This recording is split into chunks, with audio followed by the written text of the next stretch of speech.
Good evening, everyone. Welcome to our sixth and final thesis reading for the 2021 cohort at UNCG Greensboro. It is my great honor and delight to introduce Matt Cause to you all.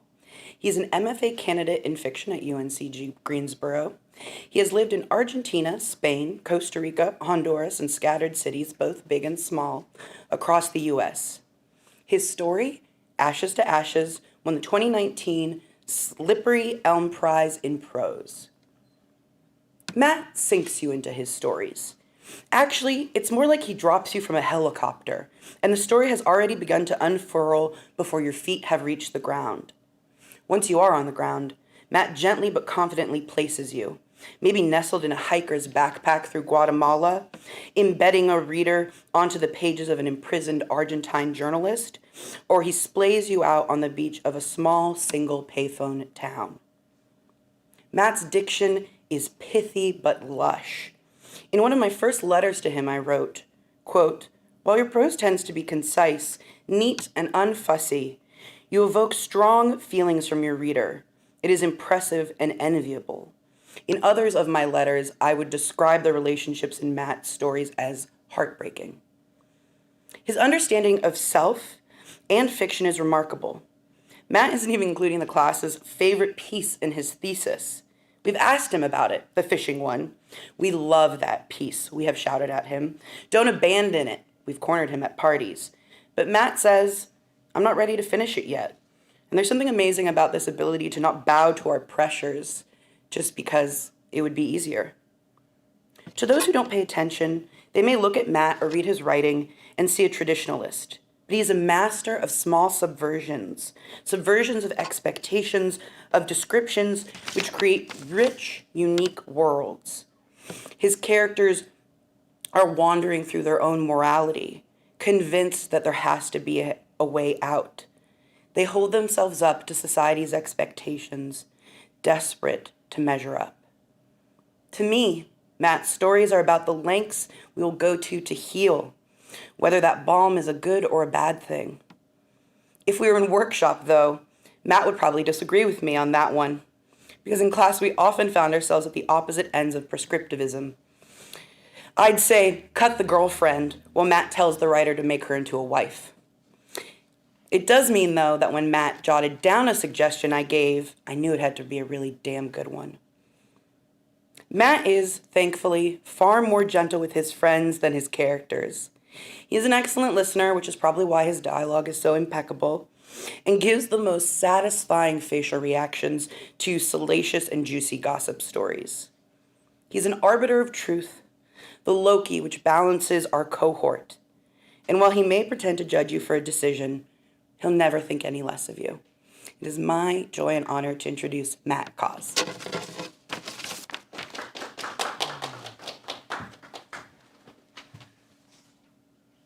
Thank you, Sophie. That was so nice of you. It's been so great to get to know you these past 2 years. And yeah, I wish I could borrow your hair. But yeah, it's my pleasure to be here tonight. I'm so grateful and thankful to be here. I'm going to get right into it because I have a lot to read from. I just wanted to say thank you to Michael. Michael is the man behind the scenes tonight. He's the person that made this event into something more than just me reading in front of a webcam, which we've all grown a little tired of. So I wanted to say thank you to Michael. But I'm just going to jump right into it. This story doesn't have a title. I wrote it very recently. No one's read it, so I'm just gonna jump right into it. And I'll warn you that this story, the ending isn't done, so we're not going to read the ending. And just as a little bit of an agenda of what I'm going to do, I'm going to read one piece, I'll do some thank yous, and then I'll read 2 more pieces. So just to set expectations up front. Okay, so let's begin. I live where ocean meets jungle. This is somewhere in Central America, but for privacy's sake, I'd rather not reveal my exact location. My house lies in an opening on the jungle floor, a handful of football fields away from the sand, far enough away so I won't have to worry about the rising tides in my lifetime, close enough to hear the waves crashing if I stop for a moment and just listen. My house lies off an unmarked dirt path that you wouldn't find unless you knew where to look. Take that as far as you can and then keep walking east until you have to machete the rest of your way through. Walk until you find the path that I built with the sand I hauled in my wheelbarrow from the beach, lined with the stones smoothed from thousands of years of sitting on the bottom of the ocean. Follow that for a moment, you'll come upon my chicken coop and my 2 goats, Maurice and Peggy, who graze in the fenced-in area to the right, hang out in the shade and cool off in the muddy puddle in the corner of the yard, the result of poor drainage. Straight ahead you'll find my house, elevated and resting on cinder blocks in the clearing on the jungle floor. There's a front porch with a wooden rocking chair surrounded by various potted plants. And by the time you hit the stairs on the porch, that's about the time my dog, Mango, will come running and barking out of the house to greet you.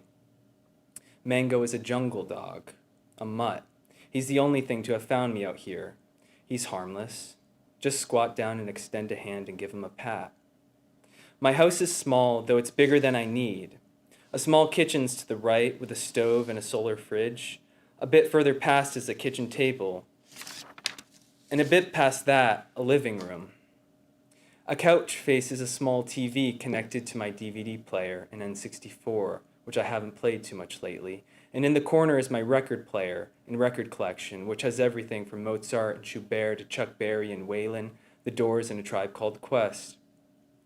Next to that is my typewriter, where I'm writing this now.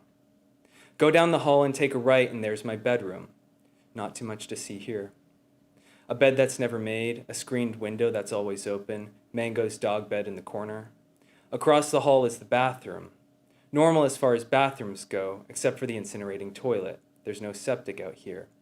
Next to the bathroom is a ladder that leads up to a loft overlooking the bottom floor. There's a beanbag in the corner and a hammock strung across wall to wall. Back when I used to have guests, this is where they stayed. Back down the ladder and take a right and you're at the back door. Walk outside and down the steps and you'll come upon my Adirondack chair, where I sit and drink my coffee and watch the birds, or drink my rum and watch the sun set through the trees, or smoke a joint and watch the stars. The yard is surrounded by palm trees, guanabana, ginger, pineapple, lemon mangosteen, coffee, banana, cacao, and a greenhouse where I grow what I eat. Growing right now are a few varieties of lettuce, beans, cucumbers, tomatoes, carrots, peppers. When you're at the greenhouse, turn back and you'll see my rain catch next to the house, the solar panels on the roof. Walk a bit down the path and you'll be back under the jungle canopy, where there's a daily occurrence of 3-toed sloths, howler monkeys, toucans, and glass-winged butterflies. Other visitors include anteaters, tapirs, coatis, agoutis, margays, and boa constrictors. One time I even saw a jaguar. Keep walking a couple football fields more, and the jungle dirt slowly morphs to sand. The air gets less dense out here. The breeze picks up, and the sound of the waves crashing against the ground rumble the earth. The beach has white sand, driftwood, large, sharp rocks poking out of the sand, and crabs scattering about. I would hate to use the word pristine, but it's pretty close. Look down the beach in either direction, and you'll see nothing. Or maybe everything. I don't know. You'll see the ocean and the jungle, these two equally opposing forces pressing against one another, and they fight and fight, but neither ever wins. What you won't see out here is another human. It's been 2.5, 3 years since I've last seen one. My radio, the only thing I have that tethers me to the outside world, no longer picks up any signal. Just static. I have reason to believe something happened out there. A war or a virus, I don't know. Something big enough to cripple supply chains, to pit people against each other, spark civil unrest.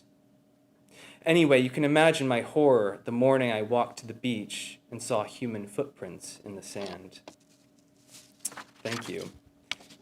I hate to leave you guys hanging there, but it's not done yet, so we'll have to deal with that later. But thank you again for being here, for being out there. I'm allowed one guest here, so it's thank you to Jessica for being here. I wanted to go through my thank yous quick. I have a lot of people to thank, so I'll be as quick and concise as possible. So for anyone who has ever tried writing anything, that you probably know that it can be an extremely lonely endeavor. And so with that in mind, there are people that I need to thank who made my experience both decidedly less lonely and more fun and fruitful.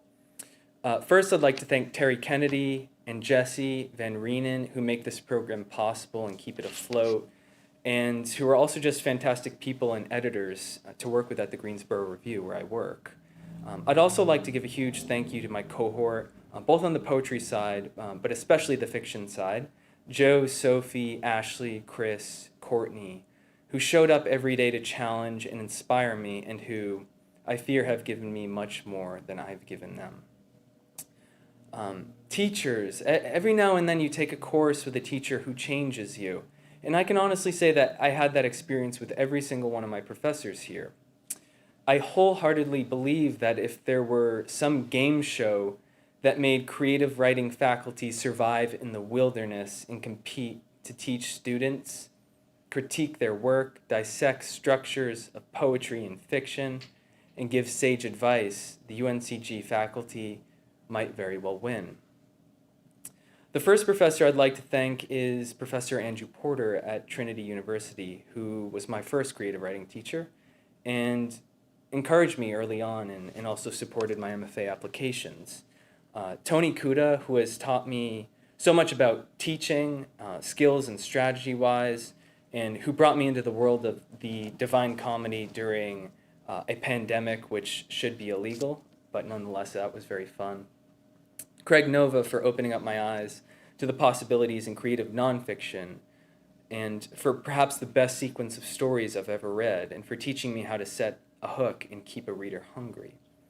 Stuart Deschelle. Stuart, while I'm here, I borrowed a book of yours by Paul Theroux. I need to return to you at some point. But anyway, I want to thank Stuart for reinvigorating my love of poetry and words, and for teaching me to ask, what are you, poem? Derek Palacio. I was lucky enough to be in the class Derek taught when he visited and interviewed at UNCG. And I remember talking to my cohort after the class, and we all just said, we got to get him here. He's good. And I'm so grateful that he's here, and I'm grateful how quickly he's been able to integrate and start lending his support and perspective, which has been so invaluable. Jeanette Eliu, the vigor and enthusiasm that Jeanette brings to the classroom is unlike any other. It's contagious, and this is especially helpful when she made us read the cinder block of a book, Middlemarch, or if she assigned 6 stories a semester. After all this, somehow, I don't hate her. I have Jeanette to thank for pulling me out of the mud, for helping me find what I wanted to say, how to say it. And Holly Goddard-Jones, my thesis chair. It's Holly's unfiltered yet respectful critiques that I've come to admire so much about her. In other words, as Sophie said last week, Holly does not bullshit. I think she is wholly incapable. This wouldn't be so admirable of a quality if her insights weren't always so thoughtful, and if I didn't always agree with them, but I always do. And lastly, of course, I'd like to thank my entire family, many of whom are out there listening. I'd like to specifically thank my sister-in-law, Val, and my brother, Will. Will, who's always quick to feed me insane story ideas, and who also calls me Bukowski. My mother for instilling a love of education in me and for making me read for 20 minutes a day when I was a kid. I am in a very, very small percentage of MFA students who absolutely hated reading when I was younger, and I have my mom to thank for her love of literature, learning, and her continued support. I don't claim to be a good writer, but if I inherited any shred of writing talent, it was from my dad. I want to thank him for being my first reader of my awful early stories, for sharing his love of good fiction, mainly Cormac McCarthy, and for helping steer me in the right direction on this uncertain path.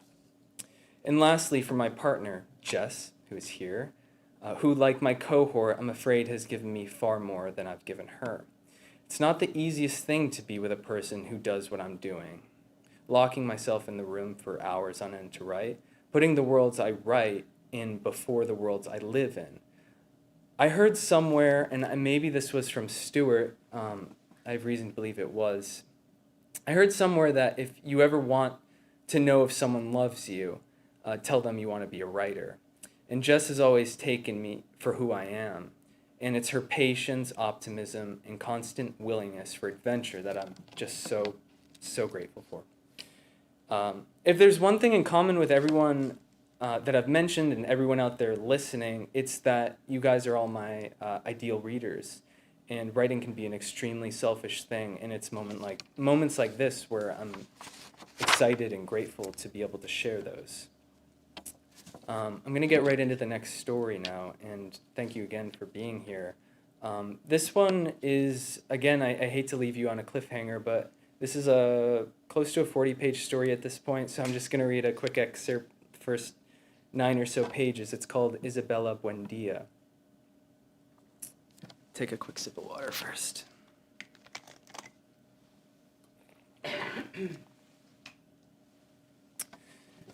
If I were to tell you the story only partly, I would tell you that once, when I was a young man, I fell in love with a woman with no legs.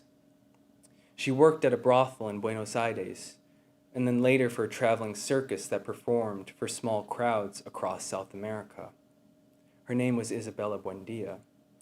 All of this is true, but let me be the first to tell you, it isn't as it seems. I'm writing this to figure out if what we had was love and if my leaving her was a mistake. It's been 15 years and I'm still not sure. A memory exists only to the extent that it's remembered and told, and so this is my remembering. This is my telling. This is me trying to stitch together the memories of my past so Isabella and I don't die in darkness. But 15 years, you might ask. Why so long? Why bother wallowing in an old love? Because maybe if I had acted differently back then, I wouldn't be alone now, and she wouldn't be dead. That's why. I met Isabella Buendia by way of responding to an ad in the newspaper. This was 1983. I was 26 at the time and badly in need of a job. The ad I came across in the newspaper read something like, looking for a bouncer, nighttime hours, 30 hours a week, inquire within, it said, and it listed its address, which was in the Boca neighborhood of Buenos Aires. The next day, in the evening, I drove my moped to Boca with the newspaper clipping in my pocket. I was unfamiliar with both of the cross streets listed and had to ask a passerby where to go. He pointed me a couple blocks down the road, and as I parked and looked around, I realized I was in the red light district of the city. It was a part of the city I had only intentionally visited once before, when I was 18 years old and had sex with a prostitute, lost my virginity, actually. It was a nervous and embarrassing affair, one that I'd come to deeply regret. I soon came to a place called El Hoyo. It was an old 2-story building standing in between a bar and a 24-hour convenience store. Its sign displayed El Hoyo in majestic cursive writing, which lit up neon green during the nighttime working hours. I also noticed that in the upper corner window were the neon letters that spelled Dance Lounge.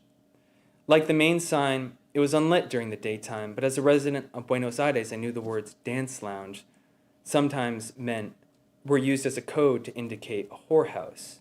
I thought about turning around right there and heading home, but recalled what my late mother always used to tell me. At the very worst, it's either a waste of time or a good story. A bell attached to the door jingled above me as I walked in. Aside from dull voices and footsteps that could be heard from the second floor, it was empty. To my left was a reception desk. To my right was a wall of antique photographs of that very building, a gumball machine, and a fish tank. Through a doorway across the room, there appeared to be a bar area and a dance floor. A TV playing soccer highlights hung caddy-cornered in the bar, flickering light in the dull room. "Hello?" I said. A woman soon appeared in the doorway. "Don't open till 9, she said. "Oh, no," I said. reaching into my pocket for the newspaper clipping. I came to inquire about the job. The woman, who was in her early 60s or so, seemed to look me over. "Come," she said, and turned back where she came from. She led me through the doorway to the back room, which contained a bar and scattered tables surrounding an elevated runway and a stripper pole. The windows were covered with a black film that let in thin beams from the street lamps outside where they peeled in their corners.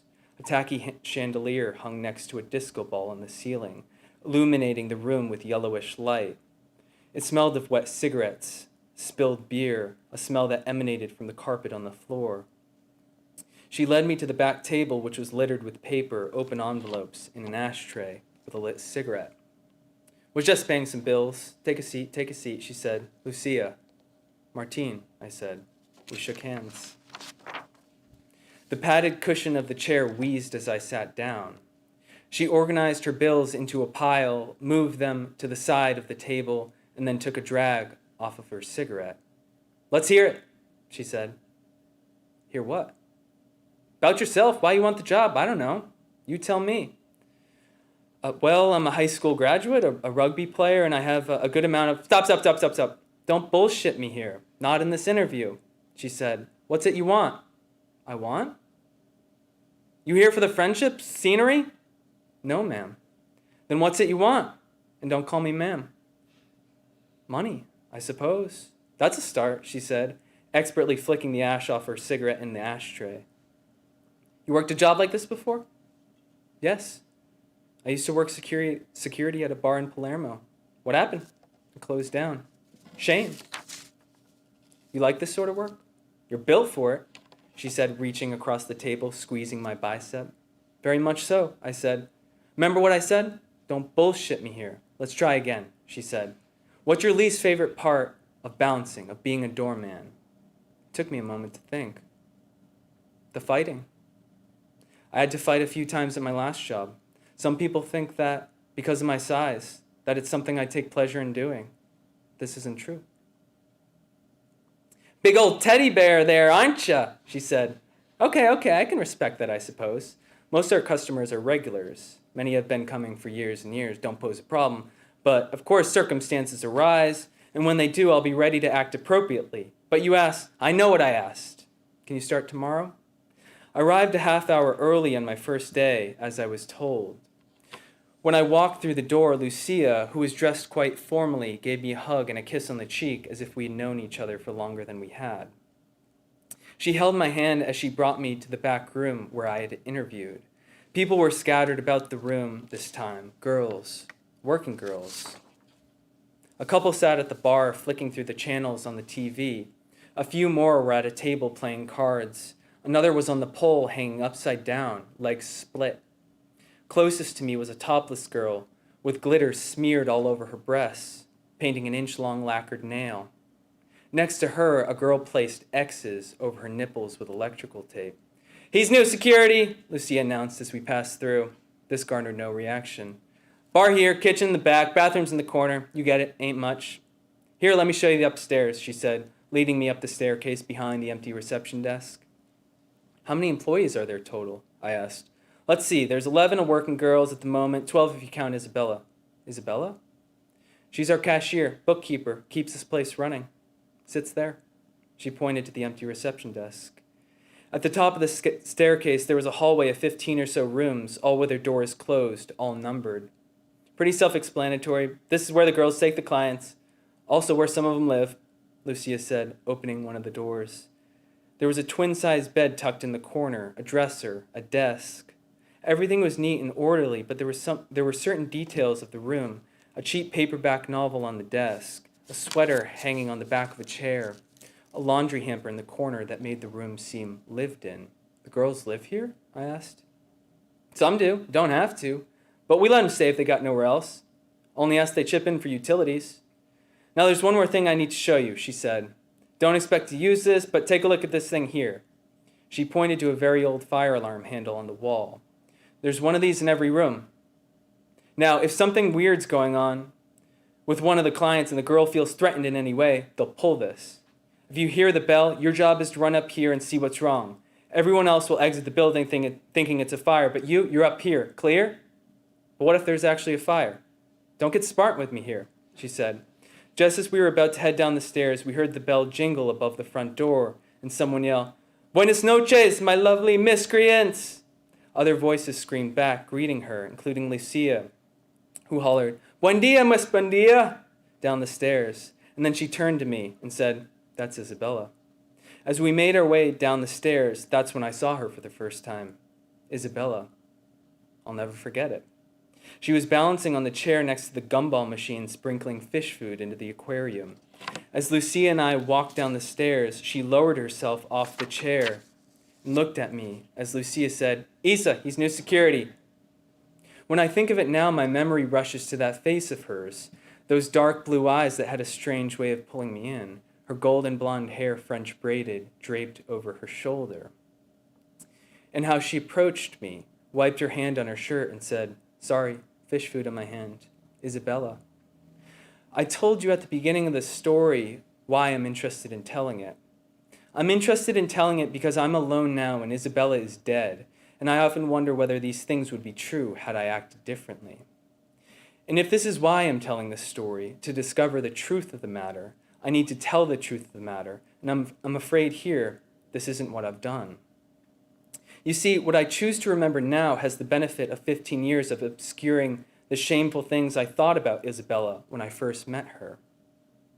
Because the first thing I noticed about Isabella, as she balanced on the chair next to the gumball machine, sprinkling fish food into the aquarium, wasn't even that she had no legs, but rather no lower half.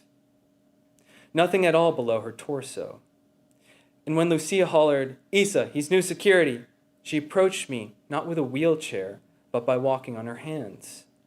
She wore flip-flops on her hands, the thong between her index and middle finger, and she moved toward me, walking on her hands as if they were legs, her body balance barely dragging across the ground. Her shoulders and biceps were quite muscular, defined. She took the flip-flop off her hand and wiped it on her shirt. "Sorry, fish food on my hand. Isabella."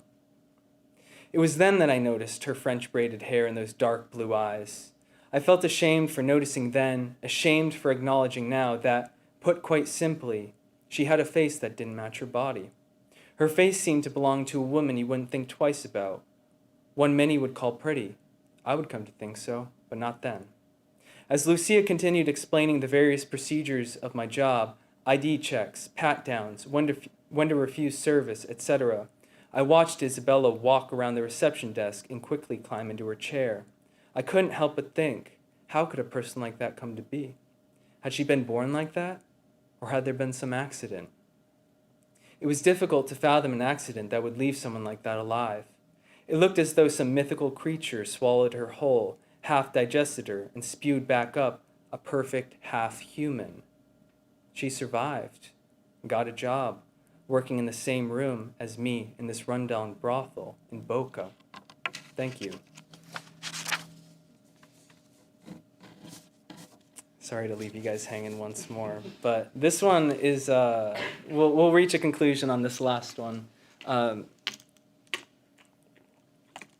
If you're still with me, thank you again for listening. I'll read this one, and then we have DJ Ferguson up next, and I'm super pumped for his reading, which is going to be probably a bit different from the others, and super excited. So this story is called Accomplice, and if I get a little winded reading it, it's because that it's only one sentence. And I'd like to thank Joe and Angela and Holly and Derek who gave really good notes and critiques to me about this story. So this is Accomplice. My mind still wanders to that beaten down, foot-trafficked path left by a childhood of exploration, the one that winds through the sawgrass and the water willows, meanders by the abandoned cars, that pontoon we spent a summer trying to fix, the rotted couch, old tires, and a bit further down, where we used to hang out in those fold-out chairs by the swamp. The beer cans with their faded logos chucked off in the woods, cigarettes submerged in the mud, That time we ashed out our cigarettes on each other's shoulder. I still have it, you know, the scar, I mean. I'm feeling it right now, tracing its odd outline as the insomnia burrows itself into me, the parasite of my mind's eye. How strange all the memories of the swamp are now, the girls we brought back there, the mushrooms and acid, the drinking games where the losers would have to creep up and touch the tail of a sunbathing gator. The memories come back to me, all of them. And to think of the last time we ever went there, our fateful night, as the judge would later call it, the events still come to me in their original form. Tainted by the booze and the weed and the Xanax, the fight that took place between Terrence Atwood and Ollie in Darren's dad's backyard. I remember the scuffle under the red maple next to the charcoal grill in the above-ground pool. Later, I would hear the clipped version of events the lawyers told, but they don't align with the image I still have in my mind, which is of me tackling Terrence Atwood off of Ollie, getting in a punch or two. And then Darren two-handing a nearby rock and coming down on it. On Terrence Atwood's face, 1, 2, 3. And after that, nothing. Not a damn thing. We all just stood there looking at Terrence Atwood, looking at him till he seized and went limp, white foam shit coming out of his mouth. The movies had it right, I'll tell you, the good ones anyway. But then said in a moment of panic, and the questions, what should we do now? Should we call 911?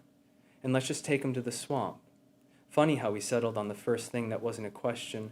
Funny how quick we all acted with a military-like efficiency, and Terrence Atwood was in the trunk of his own car and we were driving down Wilshire Boulevard, oncoming headlights spearing our guilty faces, a right turn here, a left there, some grunt, some gurgle from the trunk, something that sounded like something was stepping on Terrence Atwood's windpipe that traveled through 2 rows of cracked leather seats to me in the passenger seat, who couldn't bear another sound, so I turned on the radio and scanned for a station with no static, Buffalo Soldier masking the sounds from the back, and we drove down the dirt road, further into the swamp, until we could drive no more, so we parked, popped the trunk, and assumed our original positions. Me and Ollie, each with a wrist, Darren with the ankles. And we carried him past the beer cans and cigarette butts through the thickets, beyond the decaying cars and boat, and I remember looking down at Terrence Atwood and him looking back, whispering the words, "Just kill me, you sick fuck." But did he say this? I'll never know. He was dead, wasn't he? I say nothing, and soon the dirt beneath our feet gets progressively muddier and muddier, soup-like, and we come to a break in the canopied forest, the moon glimmering off the water opening up before us. We know where we are. We know this place. This is where we brought the squirrels killed by our slingshots. Chuck them out in the water, waiting, watching till eyes pop out, watching as the gators attack the small dead carcass, thinking it's still alive. 1, 2, 3, we call, and soon Terrence Atwood is traveling through the air, eclipsed by the moonlight, splashing in the water, sending the birds along the other side of the bank, flying off into the night. And now we all know there's only one thing left to do, and that's each to grab a limb from the fallen limb from one of the trees and smack it against the water, making them think there's something wounded, struggling to survive at the water's surface, a summoning, waiting to hear that noise, similar to the sound with the squirrels, but the splash, the rustle, the death rolls are more pronounced. And when we hear silence, we know that his blood has been shed in the water and that other gators are probably on their way there to pick up the scraps. We walk back to the car, drive to the 24-hour self-serve car wash to get rid of any evidence, and then get milkshakes at Friendly's, save the receipts, dump the car, go home, and lay in bed, and all that came to me were the words I'm not sure he spoke. "Kill me, you sick fuck." And then in the weeks to come, the newspaper headlines, "Gone missing," and the missing boy, whose face would be on the milk cartons, would drink, his mother crying at the podium on the news. And then things went silent for a while, until the end of the school year, when we watched the 8 o'clock news, scuba divers in the swamp, and what they found, a shoe, a wristwatch, a femur bone, covered with stringy algae. Thank you.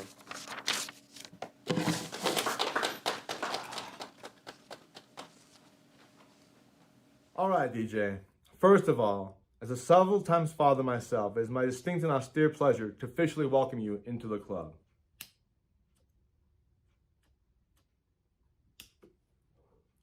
Let me tell you, brother, honestly, it's the best place in the world to be. Now, as a father of a daughter myself, let me take a moment of personal privilege to digress into the realm of parental advice. Now, as a father of a daughter, you have a task which is doubly tall. You must, in your own life, at all times, model the kind of relationship of how a man should treat a woman. And you also have a more difficult task of teaching your daughter and guarding her against all those behaviors she should never accept for any single moment in time from any man. You, my brother, are a great man, and so there's no doubt in my mind you'll do everything you can in this task and be truly up to it. So now, as to your poetry, relax. There's no 15-page elucidation or exposition on the part of me that's even remotely required. You are a poet of the people. Your sense and work are in the realm of the everyman. And not every man in that lunchbox Joe, unwatched masses kind of sense of the word everyman, in the sense of the shared humanity of mankind. That is the kind of poet you are. But it's more than that. Your sonic and your verbal skill allows you to dance like Nietzsche's tightrope walker, always above the fray, always driving subtly those below to reach up and reach for the lofty, to search for more. Quickly, my job for a number of years was exactly and precisely reading people, with the level of stakes being a little higher than haruspicating, yes, I just said the word haruspicating, whether or not your latest D&D poem will be picked up by the Paris Review before next week's workshop session.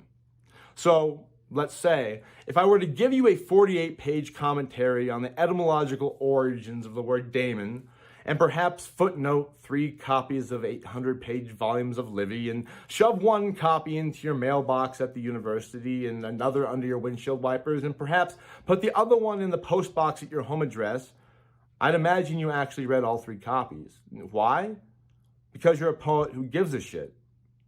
I wouldn't have given you the analysis, the footnoted copies, or the commentary if I wasn't certain that you would make the best of them because you care.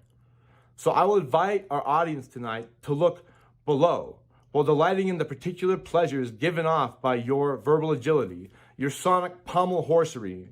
If that's a neologism, I would like to credit for it. But the nimble and profound human wit of you, DJ Ferguson, to reflect the experiences and the light that remains even in the after images of our retinas left by your vast verbal and oral pyrotechnics, which will no doubt abound in your reading. I will ask the audience to consider the centering force of your deep care for humanity, that, I would argue, and I may well argue in the future in critical essays, constitutes the center of your poetics. I'm sure my essays may one day be published in nationally peer-reviewed journals, just as your poetry, which will be the basis for it, may well find its way into multiple volumes published by Faber or Penguin, or by then maybe Kindle or Alexia. DJ, I love you, brother. My best to your wife and daughter. To the audience in the TV land, you are in for a true treat. I give you the poetic stylings, the verbal agility of the indefatigable Mr. DJ Ferguson. We're going to jump right in. First, you got to know 2 things. 1, my daughter was born on March 28th, 2020. 2, for the other 6 people in this room with me right now, they don't know this yet, but this poem is going to require audience participation. This poem is called Caged Dad.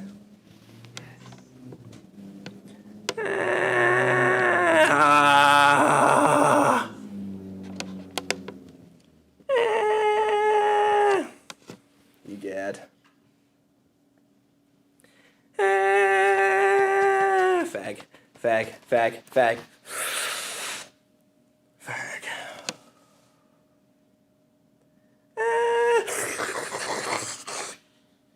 Dab!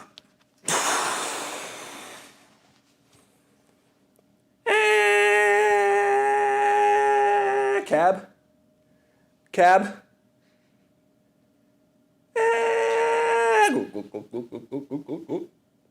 Cab.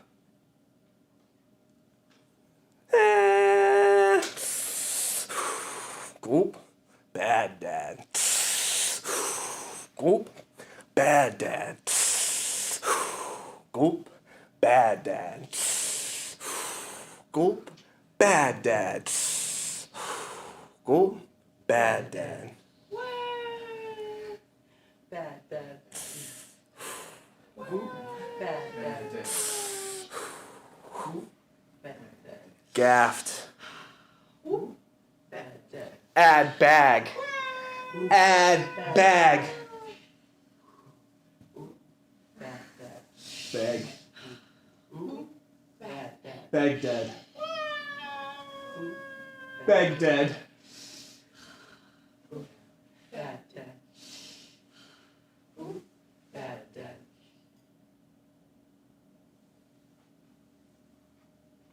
Dada? Gabbed?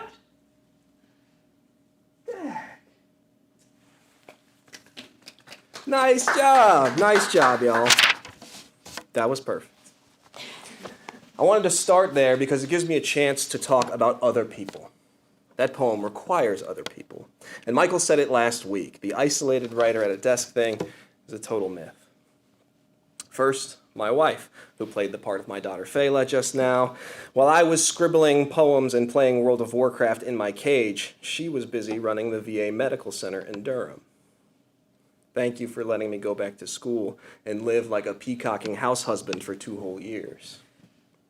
Second, my mom, for letting me read weird books when I was way too young, constantly correcting my grammar, and for chain smoking behind my soccer goal year after year. And my dad, for having a moral compass that points north-northwest point, teaching me how to ride, and for showing me how to laugh with my eyes. Next, Stuart the Shell. Thank you for encouraging me to embrace isolation. It helped me write Caged Dad, and it kept me sane this past year. You're the only person who saw loneliness as the heat in my poetry. I also want to thank the cohorts that helped me with my poems. Michael always understood what I was trying to get at. Megan gave me the most useful advice about the piece or about what to do next. Brianna was the most encouraging and optimistic, and Aaron was the most honest. Thank you again, Aaron, for putting all that work into my introduction. You have set a very tall list of tasks for me. I will do my best. I also want to thank the people who came through the program a year ahead of me. Many of you are watching this stream every single week and encouraging us on GroupMe before we step up to the podium. That's awesome. During my very first workshop with you at UNCG, I submitted a song I had written shortly before going to Greensboro. And one of you said during class, "Wait, this is a song? Music is not poetry."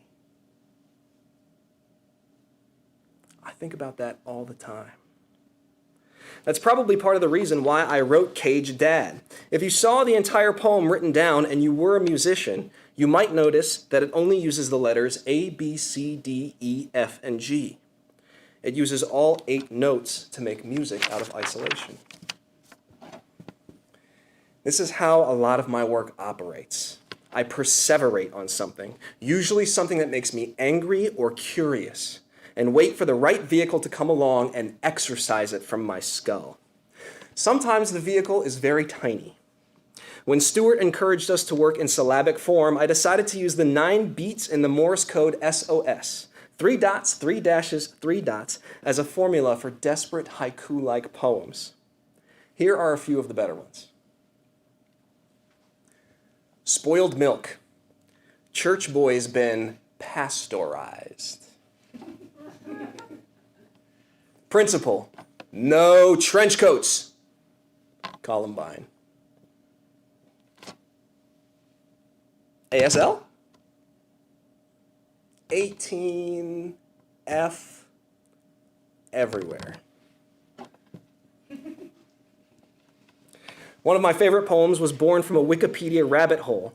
While Amelia was having us work on poetry translations, I marveled at the inherent futility, and I wondered about perfectly translatable poetry.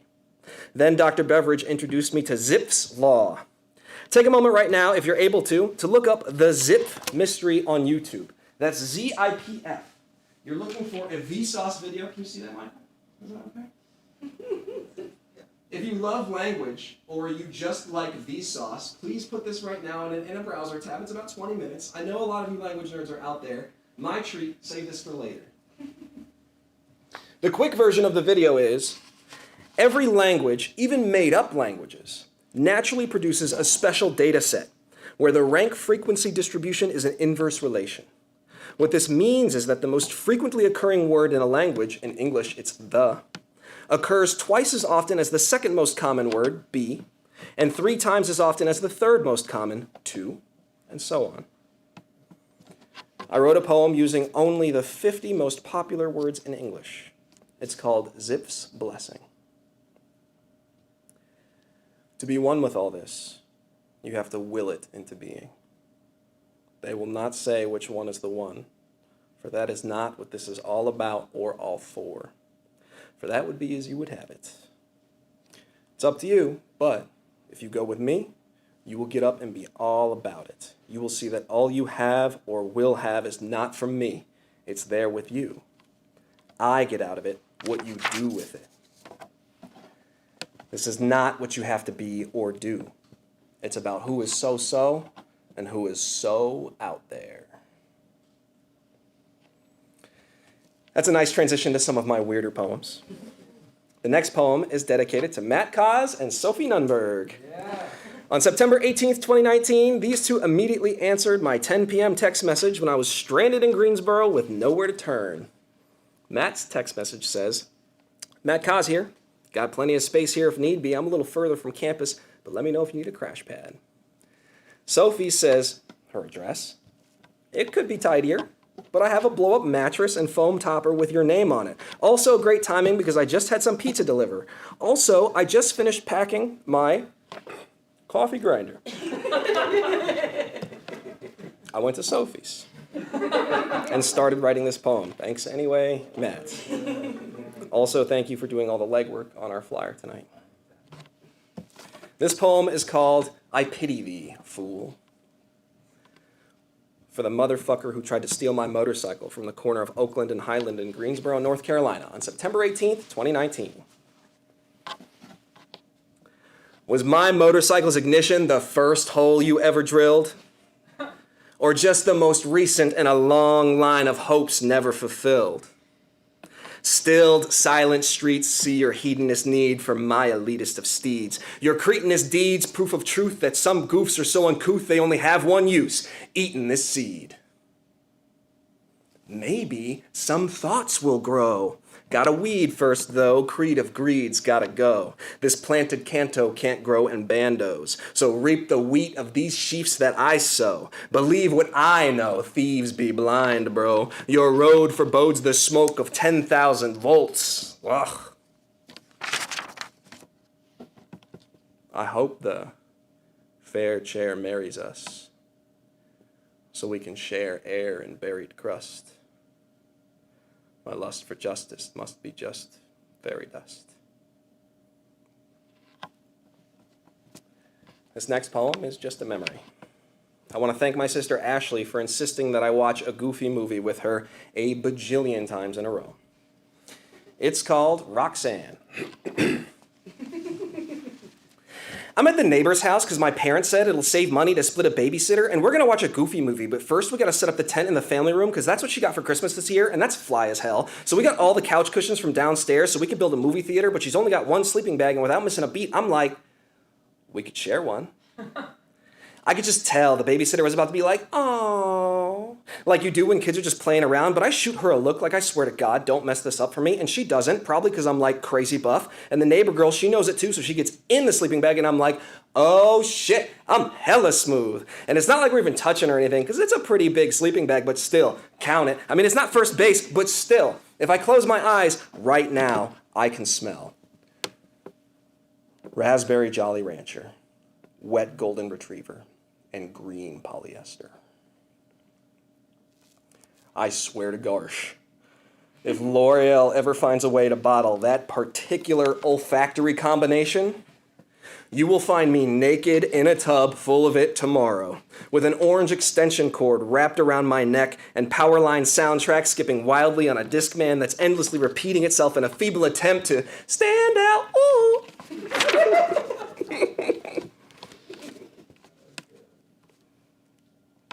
All right, no, we get heavy now. When I want to write about the heavy stuff, the stuff that really matters, I write about video games. Thank you to Kyle, Kevin, Bill, and Garbs for spending countless hours surrounded by pixels with me. This poem is the first in a series. It's called Epic Fail.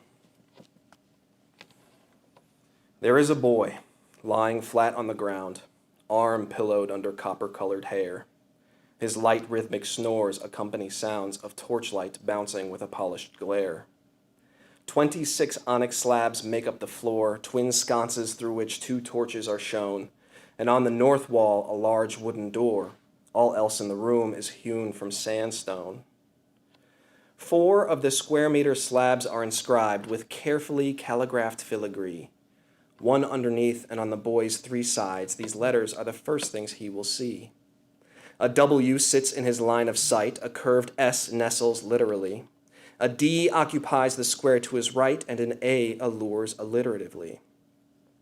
The boy wakes up and comes to his senses. Panicked, alarmed, he rolls onto his back, quickly discovers his sole defense is one thing: coarsely woven potato sack.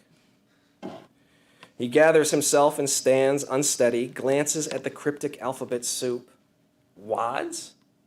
This question echoing with dread, he hears himself sounding like a nincompoop. 1 small step forward, starting his journey. The W makes a soft metal click. Invitingly, with both torches burning, the wooden door swings inward like magic.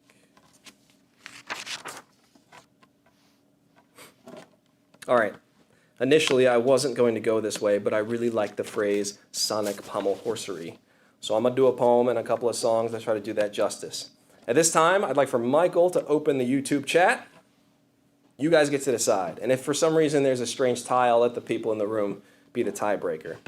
You can either have spoken word slammed poetry, or you can have music and songs. It's up to you. Type your response, or you can text me directly. That's just fine. You can put something in the GroupMe. And then while the votes come in, because I know there's going to be a bit of a delay, I'm going to read you a poem called The Korova Milk Bar. It loosely pays tribute to A Clockwork Orange. The dregs of some drugs are a drag. Heroines holding hooch, scissoring G-strings like a muse hag. Other drugs require drags. Their drags need metacareful enter-containment reconnoisseurs, scouring rugs on the reg for nugs from fags. For some drags, drag is the drug. Of course it's designer high fashioned for the male gaze. Dr. Egg's drug deals off the main drag.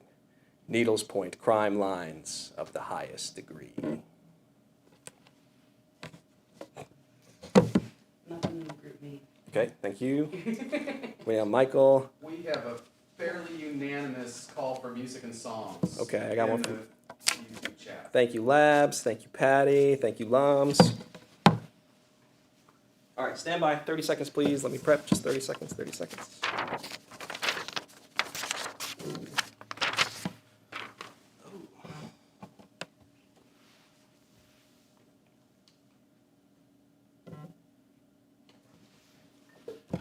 All right. Nice. Connected. Good. I want to thank my friend Ovi for this next poem. He sent me some really nice music samples a while back, and they helped me write some really fun stuff. I also know that he's trying to drink every time that I rhyme tonight, so this should help him out. This is called Cerebral Cali Flow. Oh, yeah.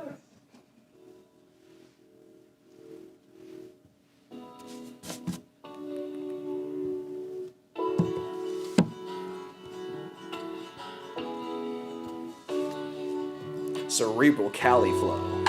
Malleable magic, man, that's all we know. Cause destiny is a tragic dance of highs and lows. I chose to compose prose with specific undertones of Pacific undertows. Route 1 on the curvy coastline. True fun, every swerve's the most I've been alive. When I ride, switchbacks in the sun are the best on the west side of the state. When everything is making picture perfect panorama, that's an understatement. It's the only state which has a Golden Gate Bridge where all the races come through the port of call. When they're bored of all the pain that's got you sort of stalled out, waves will wash away the fallout. Pay to watch a state that falls out. Warriors and citizens are synonyms for independence and all. Courtiers are filling in for simpletons. These politicians are always inefficient. I'll say that I'm wishing y'all pay to be placated, and then we can shake Kate, and maybe the vacation is a fall blaze. Intermissions all day, cause I'm fishing Berta and the murder. Have you heard the obscured words of dreams deferred? Duh. Herds of birds that sing in cages. Undeterred, I'm sure the rages against the machine. Incensed by the green and silicone, pushing telephones, someone I'm alone, I can never dream. But I've seen the scene that contravenes obscene quarantines, just need a little sunscreen.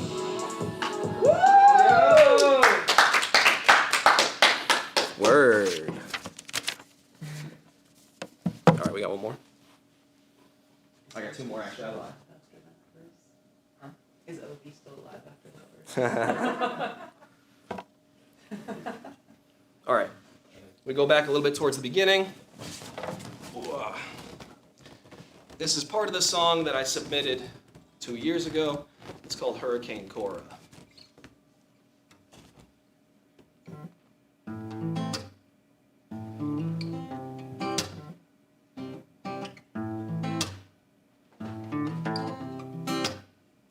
Tabletop fireflies, mild high for child's eyes, smile wide, time flies when outside the fountain. This rain is mountain, it's pain, I'm counting this day as a washout. Turns out we never doubted that the crowded powers were all about it. This cloudy day can't wait to take place, create grace in this great space that is the moonlight. Coming in a cloudy day, true lies. Capture everything I say tonight. Everything will go my way. Soon I will fade away. Down in dirty matrimony, this mattress moaning catches phonies like saxophony. That's the blown leaf that seated the seat of deceit. The created the wheat in 3 sheets to the wind. My swindled sanity, it cannot be a rotten canopy. It's gotta be taught hilarity. Why can't I breathe? I'm addicted to the cool eyes happening to meet my gaze. Crude ties battening against the waves, fueled by never having been betrayed. Who dies at the end of this play?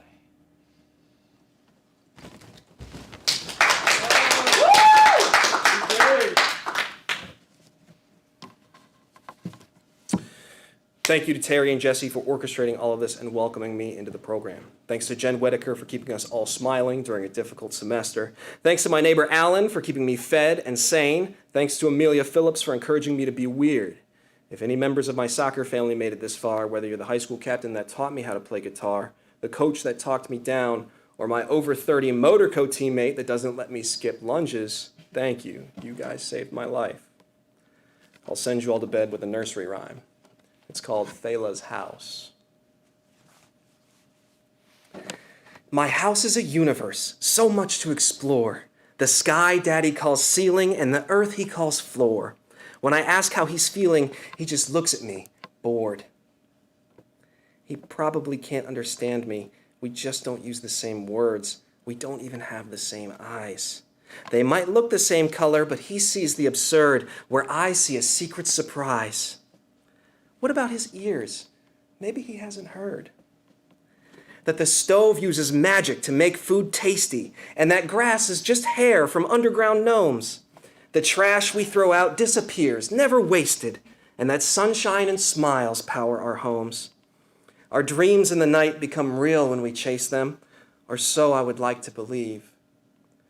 But I see the truth written on Daddy's face, and just as soon as I learn to read, I will start my inevitable fall from grace.